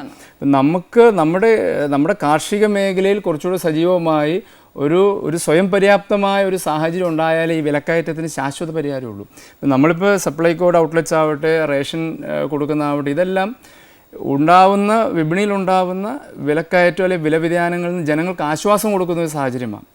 ഇതൊരു ശാശ്വതമായ ഒരു പരിഹാരമാണ് എന്ന് എനിക്കൊരിക്കലും അഭിപ്രായമില്ല. ശാശ്വതമായ പരിഹാരം എന്ന് പറയുന്നത് ഭക്ഷ്യ സ്വയം പര്യാപ്തതയിൽ എത്തുക എന്നുള്ളത്. അപ്പോൾ നമ്മുടെ കേരളം ഇങ്ങനെ വന്നു എന്നുള്ളത്, അപ്പോൾ അതിപ്പോൾ നമുക്ക് ആരെയും കുറ്റം പറയാൻ ഞാൻ ആഗ്രഹിക്കുന്നില്ല. സോ ഇപ്പോൾ ഞാൻ അതിനകത്ത് ചില സന്ദർഭങ്ങളിൽ പറയാറുണ്ട്, ഇപ്പോൾ നമുക്ക് ആവശ്യമുള്ളത് ഒരു വീട്ടിൽ തന്നെ ഉൽപ്പാദിപ്പിക്കാൻ പാടില്ലേ, എന്തെങ്കിലുമൊക്കെ. ഇപ്പോൾ മാത്രമല്ല, വീട്ടിൽ ഉൽപ്പാദിപ്പിക്കുന്ന രണ്ട് കാര്യമുണ്ട്. ഒന്ന്, മനസ്സിന് ആരോഗ്യം, രണ്ട്, ശരീരത്തിനും ആരോഗ്യം. കൃഷി ചെയ്യുമ്പോൾ നമുക്കൊരു സന്തോഷം. ഒപ്പം തന്നെ നമുക്ക് ജൈവ പച്ചക്കറികളോ ഒക്കെ എടുക്കുമ്പോൾ അത് ശരീരത്തിന് നല്ല, അപ്പം മനസ്സിനും ഗുണമാണ്, ശരീരത്തിന് നല്ലതാണ്. അപ്പം അങ്ങനെ ഒപ്പം തന്നെ നമ്മുടെ പോക്കറ്റിനും നല്ല ആ രീതിയിൽ വരുന്നുണ്ട്. അപ്പം ഞാനിത് പറയുമ്പോൾ ഇതിനൊന്നും ഞാൻ ന്യായീകരിക്കല്ല കേട്ടോ. പിന്നെ ഇപ്പോൾ സപ്ലൈകോ എന്ന് പറയുന്ന സാധനം ഇന്നിപ്പോൾ കേരളത്തിലെ തന്നെ ഏറ്റവും വലിയ റീറ്റെയിൽ ശൃംഖലയായി മാറിയിരിക്കുന്നു. ഇപ്പം ഞാനെപ്പോഴും പറയാറുണ്ട്, ഇപ്പോൾ റിലയൻസും മറ്റും ഞങ്ങളോട് മത്സരിക്കുക, ഞങ്ങൾ അവരോട് മത്സരിക്കാറില്ല. They are competing to us. അപ്പോൾ ഞങ്ങൾ അതുപോലെ ഇപ്പോൾ കേരളത്തിൽ ഇനി 38 പഞ്ചായത്തുകൾ മാത്രമേ ഉള്ളൂ സപ്ലൈകോഡ് ഔട്ട്ലെറ്റ് ഇല്ലാത്തത്. 38 പഞ്ചായത്ത് ഒഴിച്ച് ബാക്കി എല്ലാ പഞ്ചായത്തുകളിലും കേരളത്തിൽ സപ്ലൈകോഡ് ഒരു ഔട്ട്ലെറ്റ് ഉണ്ട്. അപ്പോൾ ഈ 38 പഞ്ചായത്തിനും കൂടി തുടങ്ങാനുള്ള നടപടി ഞങ്ങൾ കൊടുത്തുകൊണ്ടിരിക്കുക. അപ്പോൾ ഞാൻ പറഞ്ഞത് മാക്സിമം റീച്ചബിലിറ്റി ഉണ്ട്. അപ്പോൾ ഇതുപോലെ വരുന്ന സിറ്റുവേഷൻസിൽ പരമാവധി ആൾക്കാർക്ക് ഒരു എന്താ പറയുക, അവർക്കൊരു കംഫർട്ട് കിട്ടുക, ഒരു സഹായകരമായ സാഹചര്യം ഈ ഔട്ട്ലെറ്റ്സ് വഴിയുണ്ട്. ഓക്കെ, ശരിക്കും ഈ റേഷൻ കാർഡിന്റെ ഒക്കെ കാര്യം പറഞ്ഞപ്പോൾ എനിക്ക് ഇച്ചിരി കാര്യങ്ങളുണ്ട് കേട്ടോ. എന്നാ വെച്ചാൽ ഇപ്പൊ ഗ്രഹനാഥനല്ലല്ലോ ഓടുന്നില്ലേ നാഥേ, പറയൂ. കണ്ടോ, അതിന്റെ ഒരു ഇച്ചിരി പ്രയാസങ്ങളുണ്ട്. എന്തായാലും കഴിച്ചിട്ട് പറയാം, പുട്ട് നടത്താ കൊള്ളുകയല്ല, കഴിക്കൂ.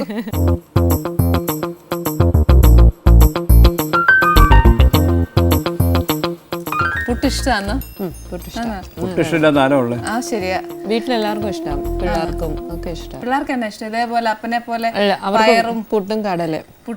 അപ്പൊ എത്ര പുട്ടുണ്ടാക്കിയ പയറുണ്ടാക്കികൾ കൂടുതലുണ്ടാകും. അതാണ്, ഒരു പുട്ടും 10 കറിയും. എല്ലാവരും ഇഷ്ടം എന്തൊക്കെയാ? എനിക്കും പുട്ട് ഇഷ്ടം, പിന്നെ അപ്പം ഇഷ്ടം.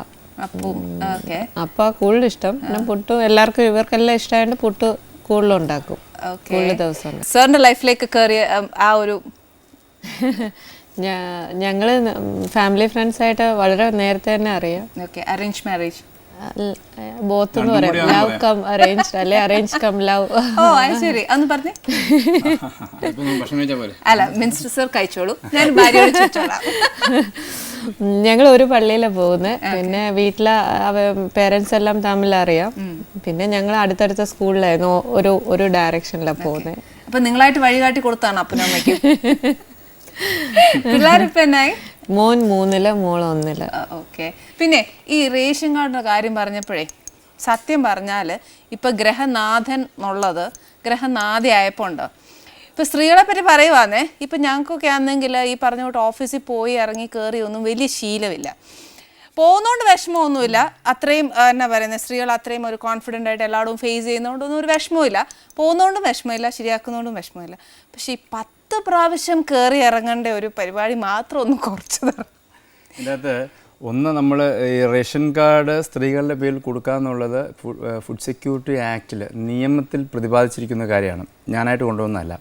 അപ്പോൾ നമുക്ക് ഇനി ഇന്ത്യ മുഴുവനും സ്ത്രീകളുടെ പേരിലാണ് ഇനി മുതൽ റേഷൻ കാർഡ് ഉള്ളത്. ഫുഡ് സെക്യൂരിറ്റി ആക്ട് ഇന്ത്യയിൽ നടപ്പിലാക്കുന്നു. അപ്പോൾ അതിൻ്റെ ഭാഗമായിട്ടാണ് നമ്മളിവിടെ, അതിനനുസൃതമായിട്ടാണ് നമ്മൾ റേഷൻ കാർഡുകൾ റിന്യൂ ചെയ്തെടുക്കുന്നത്. സോ സ്ത്രീകളുടെ പേരിൽ ഇനിയിപ്പോൾ കാർഡ് ഇഷ്യൂ ചെയ്യാൻ കഴിയുള്ളൂ. അത് നിയമമാണ്. സോ അതിൻ്റെ ഭാഗമായിട്ട് വരുന്നു. അത് എന്തുകൊണ്ടാണ് അതിലേക്ക് അത് വെച്ചതെന്ന് വെച്ച് കഴിഞ്ഞാൽ ഇപ്പോൾ ഇവിടെ നേരത്തെ പറഞ്ഞ ഒരു മാർക്കറ്റിൽ പോകുന്നതും സാധനങ്ങൾ വാങ്ങുന്നതും ഒരു കുടുംബം നോക്കുന്നതും എല്ലാം സ്ത്രീകളാവുന്നു. ഇതവർ കൂടുതലും ഇപ്പോൾ ഈ റേഷൻ കാർഡുകൾ പലപ്പോഴും പണയപ്പെടുത്തുന്ന സാഹചര്യം വരാറുണ്ട്. നമ്മുടെ കേരളത്തിൽ അതിനും മാത്രമല്ല, വടക്കേ ഇന്ത്യയിലേക്ക് ചെന്ന് കഴിയുമ്പോൾ റേഷൻ കാർഡ് പണയപ്പെടുത്തുന്ന സാഹചര്യങ്ങൾ വരുന്നു. അവിടെ ആണുങ്ങൾ ചിലപ്പോൾ ഒരു പക്ഷേ അങ്ങനെ ചെയ്യാം. അങ്ങനെയുള്ള സാഹചര്യം വന്നപ്പോൾ ഇത് പൂർണ്ണമായി ഇതിൻ്റെ അതോറിറ്റി ഒരു സ്ത്രീക്കായിരിക്കണം എന്നുള്ളത് അത്തരത്തിലുള്ള സാമൂഹ്യ പശ്ചാത്തലങ്ങളിലൊക്കെ അടിസ്ഥാനത്തിലാണ് കഴിഞ്ഞ UPA ഗവൺമെൻറ് ആ ഒരു തീരുമാനം എടുത്തത്. സോ അതിൻ്റെ ഭാഗമായിട്ടാണ് ഇപ്പോൾ എടുക്കുന്നത്. പിന്നെ ആരും കയറി ഇറങ്ങേണ്ടി വരത്തില്ല. ഈ സാധനം നമ്മൾ കൃത്യമായിട്ട് റേഷൻ കാർഡുകൾ ഇപ്പോൾ കൊടുക്കുമ്പോൾ അതിൻ്റെ അകത്ത് കഴിഞ്ഞ ഗവൺമെൻറ് സമയത്ത് 25 ലക്ഷം റേഷൻ കാർഡുകൾ മാറ്റിയടിക്കേണ്ടി വന്നു. കാർഡ് പ്രിൻ്റ് ചെയ്ത് കൊടുത്തു കഴിഞ്ഞപ്പോഴാണ് അതിൻ്റെ അകത്ത് കണ്ടമാനം മിസ്റ്റേക്കുകൾ വന്ന് കാർഡ് തന്നെ മാറ്റി കൊടുക്കേണ്ടി വന്നു. അപ്പോൾ കാർഡ് നമ്മൾ പ്രിൻ്റ് ചെയ്യുന്നതിന് മുമ്പ് ഈ ഡേറ്റാസിൻ്റെ ഒതൻറ്റിസിറ്റി ഉറപ്പുവരുത്തുക എന്നുള്ളതാണ്. അപ്പോൾ അതിനുവേണ്ടി ഒരു സാഹചര്യം കൊടുത്തു എന്നുള്ളതാണ്. ഞാനത് ആരും ഒരിടത്തും പോകണ്ട, എല്ലാവർക്കും ഓൺലൈൻ വഴി അതിന് സൗകര്യം കൊടുത്തു. പക്ഷേ ഓൺലൈൻ വഴി ആക്സസ് ചെയ്ത് തെറ്റുകൾ നോക്കാനായിട്ട് നമുക്ക് പറ്റാതെ പോകുന്നു. ശരിക്കും പണ്ടൊക്കെ എൻ്റെ പപ്പായുടെ ആ സമയത്തൊക്കെ ഞാൻ പറയുവാന്നല്ല, അതൊക്കെ കംപ്ലീറ്റ് മാനുവൽ ആയിരുന്നേ. ഇപ്പം ശരിക്കും കമ്പ്യൂട്ടറൈസ്ഡ് ആയപ്പിന്നാന്ന് തോന്നുന്നു തെറ്റുകൾ വരാൻ തോന്നിയത്. ശരിക്കും എന്നാ പറയുന്നത്, കുറവങ്ങോട്ട് താമസിക്കുന്ന ആളുടെ സ്ഥലമൊക്കെ റേഷൻ കാർഡിന് തരുന്ന കന്യാകുമാരിയിലായിരിക്കും. ഈ പുള്ളി ഇനി അത് അന്വേഷിച്ച് പോകണം. ഇതെല്ലാം മൊത്തം പ്രശ്നം. ഞാനാണെങ്കിൽ എൻ്റെ കാര്യം പറയുവാണെങ്കിൽ ഞങ്ങൾ എൻ്റെ പഴയ റേഷൻ കാർഡും എല്ലാം കൊടുത്തേ. ഇപ്പം ചെന്ന് ഞാൻ ചോദിച്ചപ്പോൾ എൻ്റെ റേഷൻ കാർഡും ഇല്ല, രേഖയില്ല, ഒന്നുമില്ലാത്തൊരവസ്ഥയാണ്. ഇനി പുതിയതായിട്ട് ഞാൻ അപ്ലൈ ചെയ്യണം. ആ ഒരവസ്ഥ. അപ്പൊ പുതിയ വീട്ടിൽ വന്നേച്ച് ഞങ്ങളുടെ ഇപ്പൊ എന്റെ കഴിഞ്ഞ കൊല്ലം. എന്നിട്ട് ഞാൻ ഇങ്ങനെ വിളിക്കുക, എന്റെ ഫുൾ പോയി, റേഷൻ കാർഡ് ഒറിജിനൽ എല്ലാം പോയി അവരുടെ കയ്യിൽ നിന്ന്. വീട്ടിൽ നിന്ന് കല്യാണം കഴിച്ച് ഇങ്ങോട്ട് വന്നപ്പോൾ ഇങ്ങോട്ട് ചേർത്തു. ആദ്യം മഞ്ചൂരായിരുന്നു, അവിടുന്ന് ചേർത്തിട്ട് ഇവിടെ ഇപ്പൊ പുതിയ കാർഡ് വേണമല്ലോ, ഈ മാറ്റണമല്ലോ, എല്ലാം മാറ്റണം എന്ന് പറഞ്ഞിട്ട് എല്ലാം കൊണ്ട് ഏൽപ്പിച്ചു. ഫുൾ പ്രൂഫ് ഒറിജിനൽ രേഖകളാ മുഴുവൻ ഏൽപ്പിച്ചേ. തിരിച്ചു ചെന്ന് ഞാൻ അത് ചോദിക്കുമ്പം ആ പെർട്ടിക്കുലർ ഓഫീസിന്റെ കയ്യിൽ എൻ്റെ റേഷൻ കാർഡേ ഇല്ല. ഇന്ത്യ ഏതാന്ന് ചോദിക്കുന്നു, 10 പേരോട് ചോദിക്കുന്നു. ഇതാ അവസ്ഥ. റേഷൻ കാർഡിൻ്റെ ഇപ്പം നമുക്ക് ഇതിപ്പോൾ നമ്മൾ ഇത് കൊടുത്തു കഴിയുമ്പം ഈ റേഷൻ കാർഡ് ഇപ്പം പ്രധാനമായിട്ടും മറ്റൊരു ഇഷ്യൂ വരുന്നത് എല്ലാത്തിൻ്റെ ഒരു രേഖയായിട്ട്. ഇപ്പോൾ റേഷൻ കാർഡ് ഇപ്പോൾ കഴിഞ്ഞ ദിവസം ഒരാളെൻ്റെ അടുത്ത് വന്നു, എനിക്ക് പാസ്പോർട്ട് എടുക്കാൻ അടിയന്തരമായിട്ട് റേഷൻ കാർഡ് വേണമെന്ന് പറഞ്ഞു. അപ്പോൾ പാസ്പോർട്ട് എടുക്കാൻ ഇപ്പോൾ വേറെ ഒരുപാട് ഒരു ഐഡൻറ്റിറ്റി കാർഡാണ്. ഇപ്പോൾ ആധാർ കാർഡ് ഉൾപ്പെടെ ഒരുപാട് കാർഡ്സ് ഉണ്ട്. ഇപ്പോൾ എൻ്റെ ഒരു ആശയമാണ്, ഞാനത് ഒരു ഡിസ്കഷനിലായിട്ട് ഇട്ടിട്ടുണ്ട്, ഗവൺമെൻറ് ലെവലിൽ ടേക്കപ്പ് ചെയ്തുകൊണ്ടിരിക്കുകയാണ്. ഇപ്പോൾ റേഷൻ കാർഡ് റേഷനായിട്ട് മാത്രം പരിമിതപ്പെടുത്തുക എന്നുള്ളത് ഭക്ഷ്യവകുപ്പിൻ്റെ മിനിസ്റ്ററായിട്ട് തന്നെ റെസ്പോൺസിബിലിറ്റി ഏറ്റെടുത്തു. ഇപ്പം നമ്മുടെ നാട്ടിൽ ഇച്ചിരി പ്രശ്നങ്ങളൊക്കെ ഉണ്ട്. പക്ഷെ നമ്മുടെ നാട്ടിൽ എന്നൊക്കെ മാറ്റങ്ങളാണ് വേണ്ടിയത്? യുവർ ഫ്യൂച്ചർ വിഷൻ ഏത് കാര്യത്തിൽ പൊതുവേ ഈ വകുപ്പിൽ വെച്ച്, ഭക്ഷ്യവകുപ്പിൽ വെച്ച്? അല്ല, ഡിപ്പാർട്ട്മെൻറ്റിൽ മൊത്തത്തിലുള്ള ചേഞ്ചസ് ഇപ്പോൾ നമ്മൾക്ക് തന്നെ ഈ ഡിപ്പാർട്ട്മെൻറ്റിൽ ആദ്യം ഞങ്ങളിപ്പോൾ ചെയ്യുന്നത് ഇപ്പോൾ കഴിച്ചോളൂ പബ്ലിക് ഡിസ്ട്രിബ്യൂഷനിൽ ഏറ്റവും പ്രധാനപ്പെട്ടായിട്ട് വരുന്നത് നമുക്ക് കിട്ടുന്ന ഭക്ഷ്യധാന്യങ്ങൾ ഡൈവേർട്ടായി പോകുന്നു എന്നുള്ളതാണ്.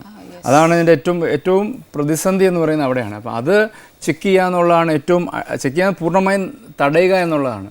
ഇപ്പോൾ ഡിപ്പാർട്ട്മെൻറ്റ് ലെവലിൽ ഇപ്പോൾ ഞങ്ങൾ ചെയ്യുന്നത് ഈ എൻഡ് ടു എൻഡ് ഒരു സൊല്യൂഷൻ, അതായത് നമുക്ക് FCIയിൽ നിന്ന് നമുക്ക് ഫുഡ് ഗ്രെയിൻസ് നമ്മൾ എടുക്കുന്നത് മുതൽ ഒരു കൺസ്യൂമർ അത് വാങ്ങുന്ന വരെയുള്ള ഒരു ചെയിൻ, ഒരു സപ്ലൈ ചെയിൻ, അത് പൂർണ്ണമായും കമ്പ്യൂട്ടറൈസ് ചെയ്ത് അത് പൂർണ്ണമായും ഒരു സിസ്റ്റമാറ്റിക് ആക്കുക എന്നൊരു പ്രോജക്റ്റാണ് ഇപ്പോൾ ഗവൺമെൻറ് നടപ്പിലാക്കുന്നത്. ഇപ്പോൾ ഞങ്ങളതിൻ്റെ പൈലറ്റ് പദ്ധതി ആരംഭിച്ചു. യഥാർത്ഥത്തിൽ ഈ ഒരു ടൈമിൽ ഈ 2015 അത് ഇംപ്ലിമെൻറ്റ് ചെയ്യാമെന്നായിരുന്നു എൻ്റെ മനസ്സിൽ. ഇത് ടേക്കപ്പ് ചെയ്ത് 2012 ഉണ്ടായിരുന്നു. പക്ഷേ ഒരുപാട് ടെക്നിക്കൽ പ്രോബ്ലംസ് വന്നു. ഇപ്പോൾ അതിൻ്റെ പൈലറ്റ് പ്രോജക്റ്റ് ഇപ്പോൾ കംപ്ലീറ്റ് ആവുന്നതേ ഉള്ളൂ. ഫുൾ റോൾ ഔട്ട് ഞങ്ങൾക്ക് പറ്റിയിട്ടില്ല ഇതുവരെ. പക്ഷേ 22 ARDസിൽ ഇപ്പോൾ ഞങ്ങളതിൻ്റെ 22 റേഷൻ കടകളിൽ ഇതിൻ്റെ പൈലറ്റ് പ്രോജക്റ്റ് ചെയ്തു. അതിപ്പോൾ സക്സസ്ഫുൾ ആണ്. പിന്നെ ഗ്രിവൻസ് റിഡ്രസൽ മെക്കാനിസം ശക്തമാക്കുകയാണ്. ഇപ്പോൾ പറഞ്ഞ പരാതികൾ എപ്പോഴും പൊതുവിതരണം എന്ന് പറയുന്നത്, പൊതുവിതരണത്തിൻ്റെ കൂടപ്പുറപ്പായി പരാതി ഉണ്ട് എന്നുള്ള എൻ്റെ ഒരു അനുഭവം കേട്ടോ. ഇഷ്ടംമാതിരി പരാതികൾ ഉണ്ടായിരുന്നു. ഞാൻ പിന്നെ പരമാവധി ഫോണുകൾ നേരിട്ട് തന്നെ എടുക്കാറുണ്ട്. വരുന്ന കംപ്ലയിൻസും പലപ്പോഴും ഇതുമായിട്ട് ബന്ധപ്പെട്ട. അപ്പോൾ പരാതി പരിഹാരത്തിന് ഒരു പെർമനൻറ്റ് സൊല്യൂഷൻ കൊണ്ടുവരിക എന്നുള്ളത് ഞങ്ങൾ ലക്ഷ്യം വെച്ചു. അതിന് ഗ്രിവൻസ് റിഡ്രസൽ മെക്കാനിസം തന്നെ, അതിപ്പോൾ ഞാൻ പറഞ്ഞല്ലോ, ഫുഡ് സെക്യൂരിറ്റി ആക്ട് വരുന്നുണ്ട്. ആക്ടിൻ്റെ അകത്ത് ഇത് പ്രതിപാദിച്ചിട്ടുണ്ട്. ഒരു ഫുൾ ടൈം ഒരു ഗ്രിവൻസ് റിഡ്രസൽ മെക്കാനിസം അവിടെ കൊണ്ടുവരാനായിട്ടുള്ള സാഹചര്യം. അതിനായിട്ട് പ്രത്യേക ഓഫീസേഴ്സിനെ നിയോഗിക്കുന്നുണ്ട്. അപ്പോൾ ഇത് ഇപ്പോഴെന്ന് പറഞ്ഞാൽ പബ്ലിക് ഡിസ്ട്രിബ്യൂഷൻ്റെ പൊതുവിതരണത്തിൻ്റെ കംപ്ലീറ്റ് ഫേസ് ചേഞ്ച് ആവുന്ന ഒരു സന്ദർഭമാണ്, ഒരു ട്രാൻസിഷൻ പീരീഡാണ്. ട്രാൻസിഷൻ പീരീഡിൽ ഉണ്ടാകുന്ന ബുദ്ധിമുട്ടുകളാണ് ഇപ്പോൾ കുറച്ച് മുമ്പൊക്കെ പറഞ്ഞത്. സ്വാഭാവികമായിട്ടുണ്ട്. ഓക്കെ, എന്നാലും വേണ്ടല്ല, ഞങ്ങൾ ഇപ്പം ഇച്ചിരി ബുദ്ധിമുട്ടൊക്കെ അനുഭവിച്ചോളാം, എന്നാലും നല്ലൊരു കാര്യം തന്നെയല്ലേ വരും. പിന്നെ വേറൊരു രസകരമായ ഒരു അനുഭവം എനിക്കുണ്ടായത്, ഞാൻ 2012 മിനിസ്റ്ററായി വരുന്ന സന്ദർഭത്തിൽ ഓണക്കാലമൊക്കെ കഴിഞ്ഞു. ഒരു ദിവസം രാവിലെ ഒരു പത്രത്തിലൊരു വാർത്ത, ഓണം കഴിച്ചു മന്ത്രി അറിഞ്ഞു എന്നാണ് വാർത്ത. അപ്പം ഞാൻ എന്താ സംഭവം എന്ന് എനിക്ക് മനസ്സിലായില്ല. ഞാൻ വായിച്ചു നോക്കിയപ്പോൾ പഞ്ചസാര കിട്ടിയില്ല എന്നുള്ളതാണ്.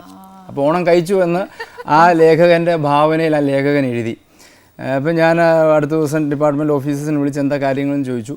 എന്തുകൊണ്ട് ഈ പഞ്ചസാര ഫെസ്റ്റിവൽ ഷുഗറാണ്, എന്താണ് കിട്ടാത്തതെന്ന് ചോദിച്ചു. അപ്പോൾ അവർ പറഞ്ഞു ഫെസ്റ്റിവൽ ഷുഗർ കിട്ടാറുണ്ട് സാറിന്, ഞങ്ങൾ ഓണം കഴിഞ്ഞാണ് കൊടുക്കുന്നത്. ഓണം കഴിഞ്ഞ് ഫെസ്റ്റിവൽ ഷുഗർ അങ്ങനെയാണ് നമ്മുടെ ഒരു സിസ്റ്റത്തിൻ്റെ കുഴപ്പമാണ് അത്. അപ്പോൾ ഞാൻ ചെന്നോളാം, അത് ഞങ്ങൾ അങ്ങനെയാണ് സ്ഥലത്ത് കൊടുക്കുന്നത്, ഓണം കഴിഞ്ഞാണ് ഈ സാധനത്തിന്. പക്ഷേ ഞാനത് റെഗുലറൈസ് ചെയ്തു. 2013 ഓണത്തിന് മുമ്പ് തന്നെ ഫെസ്റ്റിവൽ ഷുഗർ എത്തിച്ചു. പക്ഷെ ഒരു പത്രവും ഓണം മധുരിച്ചു എന്ന് എഴുതിയില്ല അന്ന്. കഴിച്ചത് മാത്രമേ എഴുതിയുള്ളൂ, മധുരിച്ചതാരും എഴുതിയില്ല. ഇപ്പോൾ ഏറ്റവും ഒടുവിലത്തെ ഓണത്തിന് മുമ്പ് തന്നെ ഷുഗർ എത്തിക്കാൻ പറ്റും. ഞാൻ പറഞ്ഞു ഇങ്ങനെ ചെറിയ ചെറിയ കാര്യങ്ങൾ, ഇതൊന്നും ആരും ശ്രദ്ധിക്കുന്ന കാര്യങ്ങളല്ല, പക്ഷേ ഇങ്ങനത്തെ ചെറിയ ചെറിയ കാര്യങ്ങൾ തൊട്ട് മാറ്റങ്ങൾ കൊണ്ടുവരിക എന്നുള്ളതാണ് ഞാൻ ആഗ്രഹിക്കുന്നത്. കുറേയൊക്കെ സക്സസ്ഫുൾ ആയി, പിന്നെ ബാക്കിയുള്ള നടപടികളിലേക്ക് നീങ്ങുന്നു. ശരിക്കും ഈ ട്രേഡ് യൂണിയൻ കാരൊക്കെ എന്തോരം നമുക്ക് ഹെൽപ്ഫുൾ ആവുന്നുണ്ട് ഈ കടകളിലേക്ക് സാധനം എത്തിക്കാനും ഒക്കെ ആയിട്ട്? എൻ്റെ ഒരു അനുഭവം വെച്ച് രണ്ട് രീതിയിലും പറയാം. ചിലപ്പോൾ പ്രോബ്ലംസ് ഉണ്ടാവാറുണ്ട്, യൂണിയൻ പ്രോബ്ലംസ്, ലേബർ പ്രോബ്ലംസ് ഉണ്ടാവാറുണ്ട്. പലപ്പോഴും ഇപ്പോൾ ഗ്യാസ്, LPG വീട്ടമ്മമാരുടെ മറ്റൊരു പ്രശ്നമാണ്. അത് പലപ്പോഴും സമരങ്ങൾ, മിന്നൽ സമരമാണ്. രാവിലെ മിന്നൽ സമരം തുടങ്ങും, ഉച്ചയായാലും മിന്നൽ സമരം തീരത്തില്ല, വൈകുന്നേരം സംസാരം തീരത്തില്ല, 2 ദിവസം സംസാരം തീരത്തില്ല, നമുക്കൊന്നും ചെയ്യാൻ പറ്റാത്ത അവസ്ഥ. ഞങ്ങളിപ്പോൾ അത് എസ്മയുടെ പെർവ്യൂവിൽ കൊണ്ടുവന്നു. ഇപ്പോൾ എന്തെങ്കിലും കാരണവശാൽ അങ്ങനെ സമരം ചെയ്യുകയാണെങ്കിൽ ഇപ്പോൾ എസ്മ അതിൻ്റെ അത് ഇൻവോക്ക് ചെയ്യാനുള്ള അധികാരം കളക്ടർമാർക്ക് ഞങ്ങൾ കൊടുത്തിരിക്കുകയാണ്. അപ്പം അതിനകത്ത് ഇപ്പോൾ ഒരു തൊഴിലാളിയെ സംബന്ധിച്ച് അയാളുടെ അവകാശം നിലനിർത്തി കിട്ടണം. തീർച്ചയായിട്ടും ഒരു പൊതുപ്രവർത്തകൻ എന്ന നിലയിലും എനിക്ക് ആ ഒരു വേർഷൻ തന്നെയാണ്. അപ്പോൾ അവരുടെ ഒരു അവകാശത്തെ ഒരിക്കലും ഹനിക്കാൻ ഞാൻ ആഗ്രഹിക്കുന്നില്ല. പക്ഷേ ഒരു വ്യക്തിയെ സംബന്ധിച്ച്, ഒരു കൺസ്യൂമറിനെ സംബന്ധിച്ചും അല്ലെങ്കിൽ ഒരു സാധാരണ പൗരനെ സംബന്ധിച്ചും അവനൊരു അവകാശം ഉണ്ടല്ലോ, എനിക്ക് സമയത്ത് എൻ്റെ LPG കിട്ടണം. അപ്പോൾ അതിനായിട്ടുള്ള തടസ്സങ്ങൾ വന്നപ്പോഴാണ് ഞങ്ങളിപ്പോൾ എസ്മ ഈ മേഖലയിൽ കൊണ്ടുവന്നു. അപ്പോൾ അതിനുശേഷം കുറച്ചൊക്കെ സ്ട്രീം ലൈൻ ചെയ്യാൻ പറ്റിയിട്ടുണ്ട്. ഇപ്പം നമുക്ക് യൂണിയൻ ലേബർ അൺട്രസ്റ്റ് വളരെ സജീവമാണ് നമ്മുടെ സംസ്ഥാനത്ത്. ഇപ്പോൾ FCIയിൽ നിന്ന് ഈ അരി എടുക്കുന്നത് തൊട്ട് അവിടെ ഈ അട്ടിക്കൂലി, നോക്കൂലി തുടങ്ങിയ ഒരുപാട് പ്രശ്നങ്ങളുണ്ട്. ഇതൊക്കെയായി ബന്ധപ്പെട്ട് പലപ്പോഴും ഇതിൻ്റെ ഈ മൊത്തവിതരണ കേന്ദ്രങ്ങൾ നടത്തിപ്പുകാരും ലേബേഴ്സുമായിട്ട് പ്രോബ്ലം, ഉദ്യോഗസ്ഥരുമായിട്ട് പ്രശ്നങ്ങൾ ഉണ്ടാവാറുണ്ട്. അത് പലപ്പോഴും ഡിസ്ട്രപ്ഷൻസ് ഉണ്ടാക്കുന്നുണ്ട്. പിന്നെ പരമാവധി സമവായമൊക്കെ ഉണ്ടാക്കി ചർച്ചകളൊക്കെ ചെയ്ത് പ്രശ്നങ്ങൾ പരിഹരിക്കും. ഏറ്റവും നമുക്ക് പ്രയാസം തോന്നുന്ന ഈ ഓണക്കാലത്തൊക്കെ കൊണ്ടുവന്ന് സമരം ചെയ്യുമ്പോഴാണ്. ഈ ഓണമോ ക്രിസ്മസോ വിഷുവോ ഒക്കെ വരുമ്പം അപ്പോൾ ഒരു സമരമുണ്ട്. അന്നേരം ജനങ്ങൾക്ക് ആവശ്യമുണ്ട്. അപ്പം നമ്മൾ മുള്ളേ നിൽക്കേണ്ടി വരും, നമ്മൾ മുള്ളയിലായി പോകും. കാരണം ഇതെന്ന് പറഞ്ഞാൽ വല്ലാത്ത സെൻസിറ്റീവ് സമയം, ഓണ സമയത്ത് ഗ്യാസ് ഇല്ലെങ്കിൽ. അപ്പൊ അങ്ങനെയൊക്കെ സമരം ചെയ്യുന്ന അന്നേരം അവരുടെ കാര്യം നേടാൻ ഒക്കുമെന്ന് വിചാരിച്ചിട്ട് അവർ ചെയ്യുന്നതാണോ? സ്വാഭാവികമായിട്ടും ഗവൺമെന്റ് സമ്മർദ്ദത്തിലാവുന്ന സമയങ്ങളാണല്ലോ അതൊക്കെ, ഫെസ്റ്റിവൽ സീസൺസിലൊക്കെ. അപ്പോൾ അങ്ങനെയുള്ള സമയത്ത് പരമാവധി ചർച്ചകൾ ചെയ്ത് പരിഹരിക്കാറുണ്ട്. പിന്നെ ഞാൻ കഴിഞ്ഞ 3.5 വർഷത്തെ സമയത്ത് ഗുരുതരമായ ലേബർ പ്രശ്നങ്ങളൊന്നും ഉണ്ടായിട്ടില്ല. പത്രത്തിലൊക്കെ കാണാറുണ്ട് ഈ ചാക്കിന്നൊക്കെ ഇങ്ങനെ അരി പൊട്ടിപ്പോയെന്നോ അല്ലെങ്കിൽ മറിഞ്ഞു പോയെന്നോ അങ്ങനെ എന്തെങ്കിലുമൊക്കെ പറഞ്ഞേച്ച്. കാരണം പിന്നെ ഈ പൊട്ടിപ്പോകുന്ന അരിയൊക്കെ പിന്നെ വേസ്റ്റ് ആയിട്ട് പോകും, അത് കുത്തിയെടുത്തെന്നോ എന്നൊക്കെയോ കേൾക്കാം. അത് FCIയിൽ നിന്നാണ് ഈ സാധനം എടുക്കുന്നത്. FCIയിലെ ലേബറേഴ്സ് ആണ് അവിടെ. FCI സെൻട്രൽ ഗവൺമെൻറ് കീഴിലുള്ള സ്ഥാപനമാണ്. അവിടെയാണ് നമുക്ക് ട്രെയിനിൽ വാഗൻസിൽ ഈ സാധനം വരുന്നത്. അവിടെ നിന്ന് എടുക്കുമ്പോൾ ഈ ഹുക്കിട്ടിങ് എടുക്കും. ഹൂക്കിട്ടെടുത്ത് ഇത് വെക്കുമ്പോൾ ഇതിങ്ങനെ ബാക്കിൽ കൂടെ പോകും. പിന്നെ ഈ ഹൂക്ക് ഇടുമ്പോഴത്തേന് അറിയാൻ മേലെ അതിനകത്ത് അരി, അത് അവർ ഹുക്ക് എടുത്തുള്ളൂ. ഇപ്പോൾ FCI ബന്ധപ്പെട്ട് കാര്യങ്ങൾ പറയുകയാണെങ്കിൽ ഒരുപാട് കാര്യങ്ങളുണ്ട്. അങ്ങോട്ട് കയറുന്ന ലോറി തൊട്ട് അവിടെ നിന്ന് സാധനങ്ങൾ എടുക്കുന്നത് തൊട്ട് ഒരുപാട് ബാഡ് എക്സ്പീരിയൻസസ് എനിക്കുണ്ട് കാര്യത്തിൽ. പിന്നെ അതൊന്നും ഇപ്പോൾ ചർച്ച ചെയ്യേണ്ട ആവശ്യമില്ല. പിന്നെ ഈ പറയുന്ന പോലെ സമാധാനിപ്പിച്ച് സഹകരിപ്പിച്ച് സംഭവം ഓടിപ്പിച്ചു കൊണ്ടുവന്നു. ശരിക്കും ഈ വകുപ്പ് മാനേജ് ചെയ്യുമ്പോഴത്തേക്ക് ഒത്തിരി റെസ്പോൺസിബിലിറ്റിയാ. I you satisfied with that? ഇപ്പം അങ്ങനെ ചോദിച്ചാൽ നമ്മൾക്ക് ഇപ്പം ഞാൻ ചെയ്ത കാര്യങ്ങളിൽ 100% സിൻസിയറായി ചെയ്യുന്നു. അതിൻ്റെ അകത്ത് വിജയിക്കാൻ കഴിയുന്നു എന്നൊരു പ്രതീക്ഷ എനിക്കുണ്ട്. ഞാനതാ പറയുന്നത്, വലിയ പ്രോബ്ലം ഇല്ലാതെ കഴിഞ്ഞൊരു 3.5 വർഷം ഓടിച്ചു എന്നൊരു ആത്മവിശ്വാസം എനിക്കുണ്ട്. അതിൽ ഞാൻ സംതൃപ്തനാണ്. പിന്നെ ഇപ്പം 100% എല്ലാം പെർഫെക്റ്റായിട്ട് ചെയ്തു എന്ന അഭിപ്രായമൊന്നും എനിക്കില്ല. പിന്നെ എന്നാ വെച്ചാൽ ഫുഡിനൊക്കെ ഒത്തിരി പ്രൈസൊക്കെ ഒത്തിരി കൺട്രോൾ ചെയ്യണം മറിച്ച എന്നൊക്കെ പറഞ്ഞ് മിനിസ്റ്റർ സാർ പറഞ്ഞു. ഹോട്ടൽ ഭക്ഷണത്തിനൊക്കെ ഒത്തിരി കൺട്രോൾ ചെയ്യണം എന്ന് പറഞ്ഞു. ഫുഡ് ഐ മീൻ ആ പ്രൈസേ.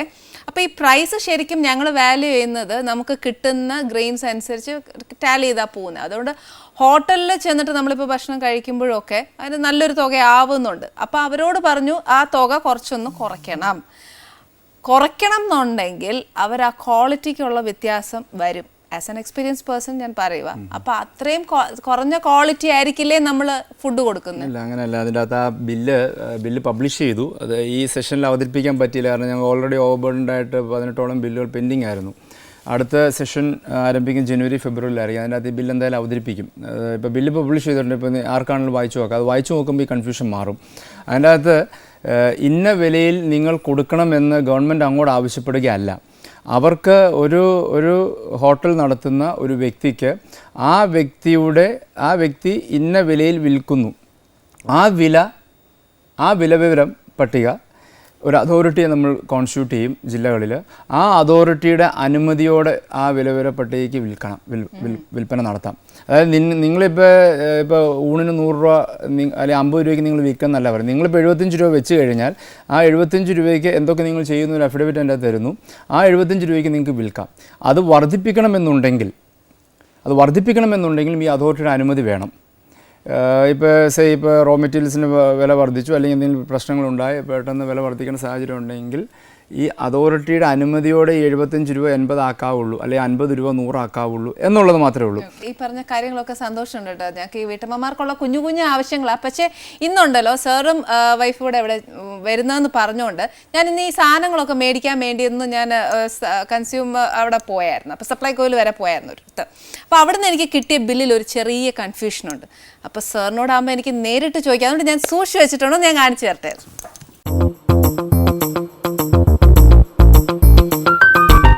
അത്യാവശ്യം എനിക്ക് മുളക് പൊടി തീർന്നപ്പം ഞാൻ പോയി മേടിച്ചതാ. അപ്പം ഇതാണ് ബില്ല്. ഇതിനകത്ത് എഴുതിയേക്കുന്നത് 16 രൂപയാണ്. കണ്ടോ? അതെ. ഇതിനകത്ത് അടിച്ചേക്കുന്ന 18 രൂപയാണ്. അങ്ങനെ നമ്മൾ കൊടുക്കണോ? അല്ല, നമ്മൾ എത്രയാണ് കൊടുത്തത്? 13 അല്ലേ നമ്മൾ കൊടുത്തത്? അല്ല, ഹൈലൈറ്റ് ചെയ്തിട്ടുണ്ട്.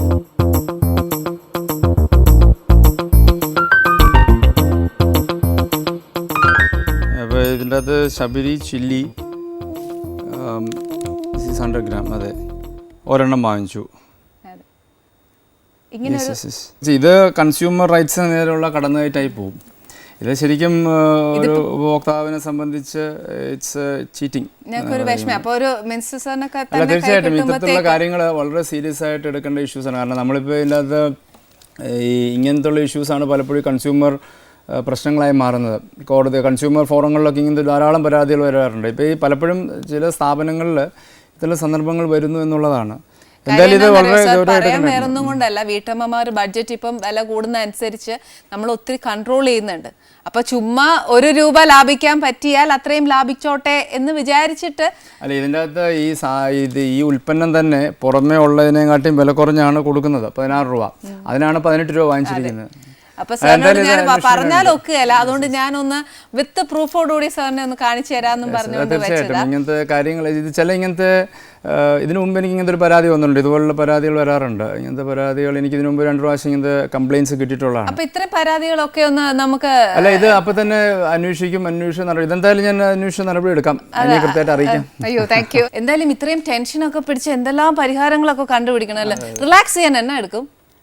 റിലാക്സ് ചെയ്യാൻ നന്നായിട്ട് ഉറങ്ങും. പാട്ട് കേൾക്കോ? അത്യാവശ്യം പാട്ട് കേൾക്കും. പാടാൻ എനിക്ക് ഇത്തിരി പാടാണ്. പാട്ട് ആസ്വദിക്കാൻ പറ്റും. ഭാര്യ പാടോ? ഇല്ല. ഭാര്യയാണ് എനിക്ക് പാടിപ്പിച്ചോ? അതെന്നാ പാട്ടാടോ പാടിയേ? അതൊരു ടെറിബിൾ. ആ പാട്ട് കേട്ടാണോ റിലാക്സ് ചെയ്യാറ്, ഉറങ്ങി പോകുന്നത്? ഞാൻ വൈകിട്ട് ഏതെങ്കിലും ടി വിയിൽ ഏതെങ്കിലും സിനിമ ഉണ്ടെങ്കിൽ അത് കുറച്ചു നേരം കണ്ടുകൊണ്ടിരിക്കും. കോമഡി ക്ലിപ്സ് അല്ലായിരുന്നു. പിന്നെ സിനിമയ്ക്കൊക്കെ പോകാറുണ്ടോ? അത്യാവശ്യം. ഞങ്ങൾ നേരത്തെ ഒരുപാട് എല്ലാം എപ്പോഴും പോവായിരുന്നു. ഇപ്പൊ പിന്നെ വളരെ ഒരുമിച്ച് പോക്ക് കുറഞ്ഞു. ഞാനെല്ലാം പോയി കാണും. പിള്ളേരെ കൂടെ കൂടുവോ? എന്നാ കാണും? മലയാളം എല്ലാം കാണും. മലയാളം, ഹിന്ദി. പിന്നെ ഈ മോനൊക്കെ മറ്റേ 3D എന്തെങ്കിലും ആനിമേറ്റഡ് മൂവി ഇറങ്ങുവാണെങ്കിൽ അതും കാണും. ഫസ്റ്റ് ഡേ ഫസ്റ്റ് ഷോ ആണോ? ചിലത്. പ്രേമം ഞാൻ ഫസ്റ്റ് ഡേ ഫസ്റ്റ് ഷോ തന്നെ. അത് ഞാൻ വളരെ നല്ലതെന്ന് പറഞ്ഞ് അനൂപിനെ കുട്ടി ഒന്നുകൂടെ പോയി കണ്ടു. അപ്പൊ മറ്റേ മൊയ്തീൻ കണ്ടോ? അതും കണ്ടു. അത് ലവ് സ്റ്റോറീസ് കൂടുതൽ കാണാറുണ്ടെന്ന് ചുരുക്കം. ഫേവറേറ്റ് ആക്ടർ ആരാ? അങ്ങനെ ചോദിച്ചാൽ ഇപ്പൊ കറന്റ് എനിക്ക് നിവിൻ പോളിയാ. Okay. Actress? Actress Manju Warrier. Okay, നല്ല കാര്യം. എന്തായാലും എൻ്റെ കുഞ്ഞ് കിച്ചണിൽ വന്നേച്ച് ഇത്രയൊക്കെ കാര്യങ്ങളും ഞങ്ങളെ വീട്ടമ്മമാരെ കുറെ ആശ്വസിപ്പിച്ച് ഈ തിരക്കിനിടയിൽ ഞങ്ങൾക്ക് ഒരു ആശ്വാസം കണ്ടെത്തി തന്നില്ലേ, അതിനൊരു സ്പെഷ്യൽ താങ്ക്സ് സാറിനോടും അനിലയോടും ഉണ്ട്.